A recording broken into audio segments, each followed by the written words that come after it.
கொடைக்கானல் பேருந்து நிலையம் அருகே உள்ள மதுபான பாரில் தற்காலிக வேட்டை தடுப்பு பணியாளர்களுக்கும் திருவிழாவில் இருந்த இளைஞர்களுக்கும் மதுபோதையில் ஒருவருக்கொருவர் தாக்கும் வீடியோ வெளியாகி பெரும் பரபரப்பை ஏற்படுத்தியுள்ளது. திண்டுக்கல் மாவட்டம் கொடைக்கானல் பேருந்து நிலையம் அருகே அரசு மதுபான கடை உள்ளது. இந்த கடை அருகே அனுமதி மதுபான பாரும் உள்ளது.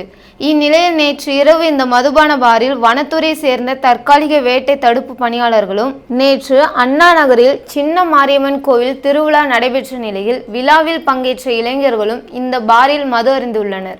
அப்போது மது அருந்திய போது இரண்டு தரப்பு இளைஞர்களுக்கும் இடையே வாக்குவாதம் ஏற்பட்டு வெளியே வந்த நிலையில் பேருந்து நிலைய பிரதான சாலையில் தற்காலிக வேட்டை தடுப்பு பணியாளர்களும் திருவிழாவில் பங்கேற்ற இளைஞர்களும் மாறி மாறி ஒருவருக்கொருவர் சண்டையிட்டு தாக்கி கொண்டனர்.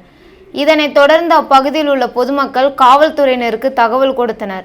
சம்பவ இடத்திற்கு வந்த காவல்துறையினர் இரண்டு தரப்புகளை கலைந்து செல்லுமாறு அறிவுறுத்தி சென்றுள்ளனர். இதனை அடுத்து இந்த தகராறு குறித்து கொடைக்கானல் காவல்துறையினர் விசாரணை மேற்கொண்டு வருகின்றனர். மேலும் இரண்டு தரப்பினரும் ஒருவருக்கொருவர் சாலையில் சண்டையிடும் காட்சிகள் வெளியாகி பெரும் பரபரப்பை ஏற்படுத்தியுள்ளது.